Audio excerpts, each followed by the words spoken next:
This is the Louie T Network. In the lab room.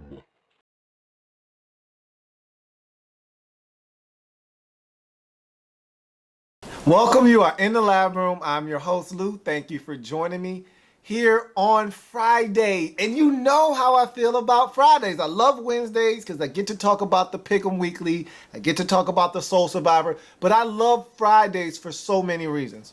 One, I get to talk about all my picks coming up in the upcoming week. I'm always feeling good about my picks going into the weekend. It's the weekend itself. And so I'm about to have some time to relax, kick back, unwind, watch some college football, watch some NFL. It's a beautiful thing. And so if it's Friday, that means we got to go recap some Thursday night action. And excuse me while I wipe a little bit of that egg and that fudge off of my face, because I went out on a limb and I picked Arizona to win on Thursday Night Football. And every single thing that I said, and before I get to why the outcome wasn't my desired outcome, Thursday Night Football, Arizona Cardinals coming into the game at 3-3, taking on the NFC West leading Seattle Seahawks at 5-1. I felt like the Cardinals could win this football game, but they needed a couple of things to happen. And all of the things that I said they needed to do, they simply did it. And so I said they could not turn the football over more than once. I said Carson Palmer is a turnover machine, and if he continues to turn over the football, they will lose games, including the one on Thursday. But I said I feel like they'll be able to manage the game, not turn it over. The defense will give them opportunities, and they'll pull it out. I said you can't turn it over. That was number one. Number two, you had to contain Russell Wilson. They did anything but. I said you needed to slow down the running game. He had a field day, that being Marshawn Lynch. And so beast mode went beast mode. And they turned the football over. And I didn't realize this offensive line was as bad as it was. I don't want to overreact, because when you look at this game and the way it unfolded, and it started out with Seattle getting pressure from the beginning, and it lasted all the way through the game until the end. When you look at what the Seattle Seahawks were able to accomplish, I don't want to put this all on the Arizona Cardinals offensive line. This line is not good. I will definitely say that, but I think it's more about the Seattle Seahawks defensive front than it is the Arizona Cardinals offensive line. This Seattle Seahawks front four is very, very dangerous. I thought they did a great job of really illustrating how dangerous this group is. They're so interchangeable. I mean, McDonald, McDaniels. How many teams can put three guys that can legitimately get to the quarterback at any moment on the field like they can? They basically got three defensive ends on the field at once when they're trying to get after the quarterback.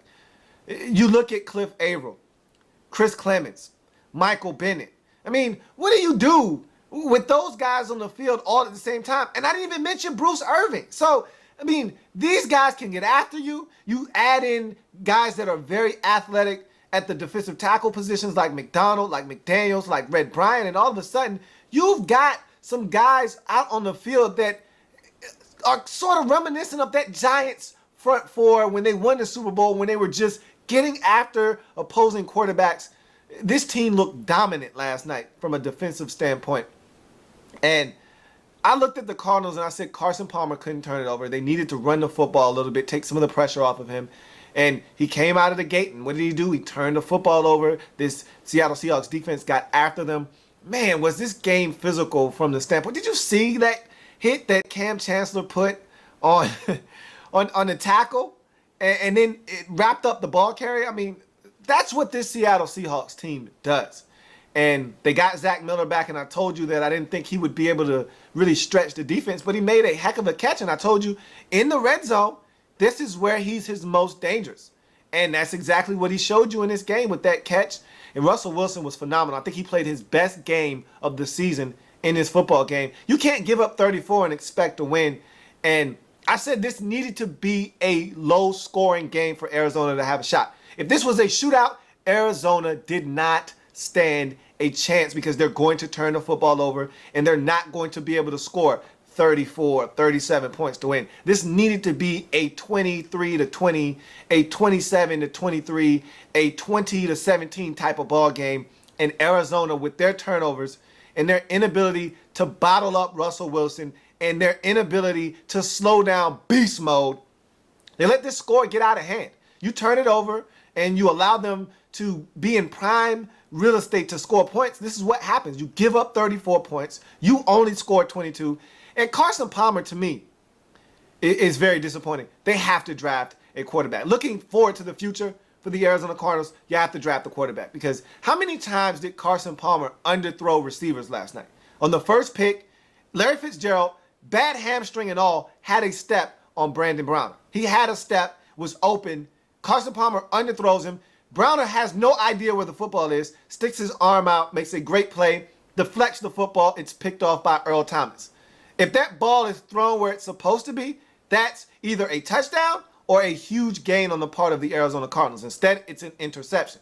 You look at another pass, and there was one time where one of the receivers had to turn around and play defensive back. Michael Floyd open on a 9 route up the seam, up the sideline. And he had to stop because Richard Sherman had a better play on the football than he did and deflect the football away. Another play. You got Andre Ellington and Larry Fitzgerald in the same spot. Someone did the wrong route, and you can't throw the football in that situation to that area when you've got two receivers in the same proximity like that. Someone did something wrong. Either way, Carson is supposed to be throwing the corner route to Andre Ellington out of the backfield. He underthrows it severely. It's almost picked off by the defender that's guarding Larry Fitzgerald. He had to come back and dive to knock the football away. Carson Palmer is just off. And you can argue and point to the offensive line struggles in this game and him needing to get rid of the football. There were several occasions in this game where they brought the blitz, it hit home, but guys were open. You got to get rid of the football quickly. They come with 6. Your back releases. He doesn't block anyone. Hit the back out of the backfield. And there was a distinct play in this game where the Seahawks came with a blitz, and they were absolutely destroying this line with that A-gap blitz. And they were coming with cross blitzes up the middle. They weren't handling them well. And he came scot-free up the middle, did the Seattle Seahawks. Smith came unabated to the quarterback. But Rashad Mendenhall released out of the backfield. A simple dump over the line would have got it to him, and he would have had a lot of space. They came with 6 on the play. You got 4 receivers out on the route. That means it's one-on-one with him and a linebacker. He makes that guy miss. He's got a lot of real estate in front of him. Carson Palmer played like a rookie in this game, and I'm seeing that too often from him. He turned it over in this game. They didn't get it done. They lose to the Seattle Seahawks 34-22. What this game did for me was it solidified what I thought about both teams, because I felt like Arizona is going to be a dangerous team, and I still feel that way, that they're going to be a dangerous team all season long, but the turnovers are going to be their undoing as this season unfolds. And that's what happened in this game, and that's what I expect moving forward. This is a team that is undisciplined when it comes to turning over the football. They do it with regularity. It's going to cost them like it did in this football game. If they can't win at home and find ways to get it done when their defense is playing as well as they're playing, and they played well in this game. I thought Mike Mayock and Nessler made a very strong and valid point that this defense is doing all that they can, and I stated that going into this game, this defense is holding this team together. But you can't ask your defense to go out there for as many plays as they were asked to go out there last night and expect them to be able to hold up and not give up some plays. And what it solidified for me with the Seattle Seahawks, this is a good team, and they can go anywhere and win. They're 6-1 on the season for a reason. They're 3-1 on the road, and they showed me a lot in this football game that they can travel. They can find ways to go to other teams' stadiums and get a win, and this was very impressive. Way to go out on the road in the division, hostile environment, short week, and get it done. Seattle Seahawks come out on top 34-22. They go to 6-1, and they looked impressive doing so. This is a really good football team. I love watching these guys play defense. So That takes us to the Pick'em Weekly for week number 7. I'm going to breeze through these very quickly. Don't want to keep you here too long. It's Friday. You got things to do. I know you do. So I'm going to quickly pop my collar and I'm going to give you my winners and get out of here. Oh yeah, really quickly. I talked about my guy Flash and he gave me a challenge. He challenged me this week. And he gave me his list of picks and he claims that he's a guru and that he wants to show me that he's better than I am. And so I'm going to give him the opportunity to do that. I'm going to list his picks and you'll see them right here in the corner. These are his picks. I'll give you my picks. We'll go head to head this weekend and we'll see who comes out on top. I've already spotted you a win. I'm pretty sure that he has Seattle. I have to double check that, but I'm pretty sure he picked Seattle. I went on a limb there. I went way out on a limb and I didn't come through with that prediction. So I'm spotting you a game. You got a 1-game lead. Let's see what you do with it. Here are my picks for the week. We start off Tampa Bay at Atlanta. Tampa Bay Buccaneers are atrocious. And the Atlanta Falcons are coming off a bye and they're banged up. They are really hurting, but they need this one in the worst way. They got to have it. They're at home. They can't afford to lose. Give me Atlanta to take care of business in this football game. You go to the next one, St. Louis at Carolina. 2 good football teams who are playing better football. Look, the Panthers easily could be 3-2 right now. Easily could be 4-1, but they're not.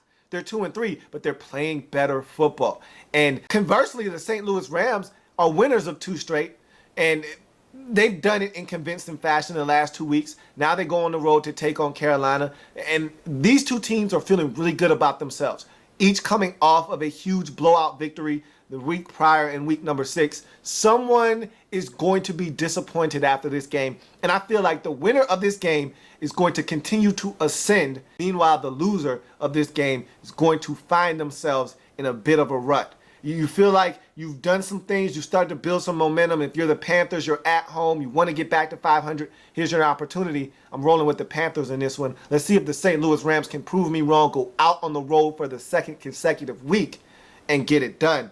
Give me the Panthers at home to get to 3-3. You look at the next matchup, Cincinnati at Detroit.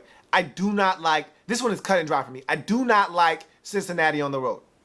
Got their first road win of the season last week against Buffalo in a game where they were up 14, blew that lead and had to go to overtime to secure the victory. Give me the Detroit Lions at home. They've been playing good football all season long. If heavens, some Megatron and Reginald Bush are in the lineup, give me the Detroit Lions. I'm taking them at home over the struggling Cincinnati Bengals on the road. You look at San Diego at Jacksonville. Next game. You look at Buffalo at Miami. Look, this is family business. Dolphins, after starting the season 3-0, have dropped 2 straight. You're asking me to pick the Buffalo Bills on the road, a team that has not performed well on the road this season, that don't have their starter in E.J. Manuel, that has a guy that played well last week in Thaddeus Lewis, but he's banged up as well. You're asking me to pick a Buffalo Bills team that just went out on the street and signed Matt Flynn. You're asking me to pick the Buffalo Bills on the road versus a Dolphins team coming off a bye. Can't do it. Give me Miami at home to go to 4-2. Next up, New England at the Jets. New England at the Jets. Doom. So now looking at this game, Rob Gronkowski has been cleared. It has just been released that he's been cleared. He's probably going to play in this game. His addition to this offense does a world of things for Tom Brady and the ability of this offense to get on track, because to me, this is an offense that is solid because Tom Brady makes it solid. You take Tom Brady out of the equation and this is a bad offense. You put Tom Brady in there, they're solid. You add Rob Gronkowski to the mix and now they can be dynamic. Give me the Patriots on the road versus the Jets to get it done. I'm taking the New England Patriots. I don't trust Geno Smith. I don't trust the Jets at all. Give me the Patriots on the road to get it done. You look at the next matchup. Dallas at Philly, NFC East on the line in terms of first place. You've got 2 3-3 ball clubs looking to get over 500. And this one is big because this division has been down this season and you really don't know what you're getting from anybody in this division from week to week. Dallas is banged up. A lot of injuries along that defensive line. I don't know if DeMarco Murray is playing this game or not. DeMarcus Ware is trying to fool people into thinking he's playing. He's making a trip out to Philly. For what? I do not know. He doesn't need to play. And even if he does, he'll be ineffective. Give me the Philadelphia Eagles minus Michael Vick. I think Nicholas Foles is getting a start. It has been confirmed by Michael Vick that Foles will be your starter for this game. I do not care. Give me the Philadelphia Eagles and LaShawn McCoy and that up-tempo offense over this depleted Dallas Cowboys defense. Yeah, Tony Romo and company can get it done. I still like the Eagles in this one, and I might regret this one because the Eagles have lost 8 straight games at home. They've got to win one at home, right? Why not in week number 7 for the lead in the division versus the Dallas Cowboys? Give me the Philadelphia Eagles. Chicago at Washington. Normally, I would make you go to the Redskins report for this one, but since Flash wants to challenge me, I'll give it to you right here. And this is the last stand for my Skins. If they can't win at home versus a solid but not great Chicago Bears team, then we can't win this season. And so this is it. This is it. The last chance for my Skins. This is it. I need them to step up. And I feel like this is the team that they can do it against. We saw the Giants, the hapless Giants, and Brandon Jacobs, who was fresh off the streets, go and rush for over 100 yards against this Bears defense. This Bears defense is not dominant. They do force turnovers, however, but they're not dominant. They can be ran on. Their defensive line and their front 7 right now is lacking. All they have right now is Lance Briggs that scares you. Nothing says that the Redskins can't win this game. I feel like Robert Griffin III is starting to get his sea legs. I talked about that last week. I feel like he's starting to make improvements. Now he needs to be more accurate as a passer, and more importantly, the Redskins need to put the football in the end zone. This is my last chance to pick my boys and feel confident doing so. So I'm going to take this opportunity to take my boys at home to get it done. Give me the Redskins to go to 2-4 in the season and win against the Chicago Bears. I'm taking my boys in a last-ditch effort to try to right this season and turn it around. Looking at the next matchup, San Francisco at Tennessee. Tennessee Titans play extremely good defense. So do the San Francisco 49ers. 49ers have just about all of their stuff. Take away the receivers. We know they're still banged up, but they're on the mend. You look at the Tennessee Titans, and they're missing their most important component. That would be quarterback Jake Locker. Now, he's out at practice. He's starting to run around and do some things. He'll be back here shortly, but not in time for this game. Give me the San Francisco 49ers on the road to play enough defense to force some turnovers. We know Ryan Fitzpatrick is going to turn it over at least twice. So give me the 49ers to go on the road and get an impressive road victory. Let's see if they can get it done. I'm taking the 49ers on the road. Next game up on the slate, Cleveland at Green Bay. This one for me, no brainer. Give me the Packers. I don't even need to really explain myself, but I'll just say this. Brandon Weeden, the flip. Give me the Packers at home to take care of business. Houston at Kansas City. Kansas City. The Houston Texans are starting Case Keenum. Enough said. Kansas City Chiefs at home in a laugher. He's going to turn it over at least twice. Give me Kansas City to win this one comfortably at home to go to 7-0, taking the Chiefs at home to move their record to 7-0. You look at Baltimore at Pittsburgh. Family business. Some of the most dangerous, dirty, grimy family business there is in the National Football League. Steelers and Ravens. Not the same Steelers and Ravens you're used to, but it's Steelers and Ravens. You must respect it for what it is. And so the home team has struggled in this series. As much as I just want to say, hey, give me the home team. I'm riding with the Steelers. Home team has struggled in this series. Last year, the home team lost both games. And so, as much as I want to just say, give me the home team, I'm taking the home team. You thought I was going to say, give me the Ravens. I don't like the Ravens. I don't like the way they're playing. And just when I want to count them out, they win a game like they did against Miami. That's probably what's going to happen in this game. I'm probably going to be wrong.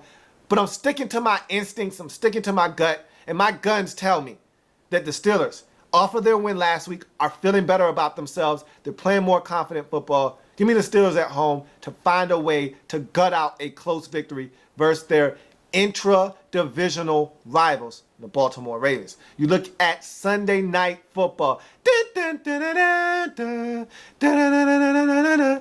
Manning Bowl. Manning goes home. He's going home. And this is going to be talked about all weekend long. You won't be able to get away from it. So just get your popcorn, get a nice cold beverage, saddle up in your favorite chair, and have a great time watching this football game because it's going to be a good one. Luck versus Manning, new versus old. Give me the old guy. Give me the guy that's going into the Hall of Fame. First ballot, surefire Hall of Famer. Give me the guy that is spearheading the most explosive offense we've seen since the 2007 Patriots. Give me the quarterback that has a chip on his shoulder. Give me the quarterback that is the best there is, the best there was, and the best there might ever be. Peyton Manning. Give me the Denver Broncos to go into Indy and extend their winning streak from the regular season, that is, to 18 games with a win in Indianapolis. Give me the Denver Broncos to go to 7-0 on the season. You look at the Giants on Monday night versus the Minnesota Vikings. Vikings traveling to Minnesota. They've made a decision to start Josh Freeman. Jay Free is your man at the quarterback position for the Minnesota Vikings. What does that mean? We don't know. I do know this much. The Giants stink. The Giants are in free fall, and I like the Minnesota Vikings and their opportunity to try to right the ship in this football game. Maybe Josh Freeman can come in and inject some life into this lifeless Minnesota Vikings football team. I'm banking on the fact that he will be able to. I'm banking on the fact that him coming into the game will give Adrian Peterson some more room. I'm banking on the Minnesota Vikings being able to go on the road and win in New York. Give me the Vikings on the road to go to 2-4. And so, those are my picks. Feel good about them.